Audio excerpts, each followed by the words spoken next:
هو ليه الشخص ده علقني بيه وسابني؟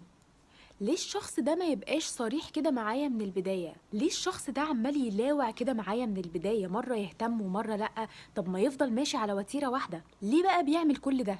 ايه فايدتها؟ ما لو انت مش عايزني ما بلاها من البداية. هقولك ليه بيحصل كل ده. علشان الناس ما بتحبش الدايركت، بتحب الملاوعة، بتحب اللعب بالعقل. الشخص ده بيعمل معاك حاجة اسمها لعب بالعقل، يعني تلاقي شخص معين بيلعب بدماغك عشان تقعد تفكر فيه، وكل ده عشان يشدك ليه وتجري وراه، ويبقى هو قاعد مستمتع انه أثر فيك. لكن لو هو جالك دايركت انت مش هتحبه اصلا، او مش هتتعلق بيه زي ما هو عايز، فبيلجأ للطريقة المؤذية عشان عايز يشوفك متعلق بيه وهتموت عليه. وانت لو ركزت مع نفسك هتلاقي نفسك ان انت ما بتحبش العلاقات المملة، وان فعلا لو الشخص ده كان دايركت معاك انت مش هتتعلق بيه ولا هتبقى عايزه.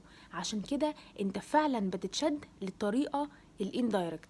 في علاقات بتبقى دايركت وبتبقى ناجحة جدا، بس لازم الاتنين يكونوا بيحبوا بعض جدا. لكن اي شخص عايز يجذب شخص تاني ليه والشخص التاني ده مش بيحبه، عمره ما هيجيله دايركت، لانه لو جاله دايركت هيرفضه. عشان كده الشخص ده مش دايركت معاك. ولو انت عندك نوعية الشخص ده في حياتك ابعد عنه فورا، لان اللي بيحب حد بجد عمره ما بيعمل كده. ولو انت ما بعدتش عنه اعرف ان هو كده بيستنزف من طاقتك ومن مشاعرك، وانت اللي هتتعب مش هو. ولو هو فعلا عايزك هيجيلك لما انت تبعد، وساعتها يبقى واضح معاك. لكن لو هو مش واضح لازم تفضل بعيد.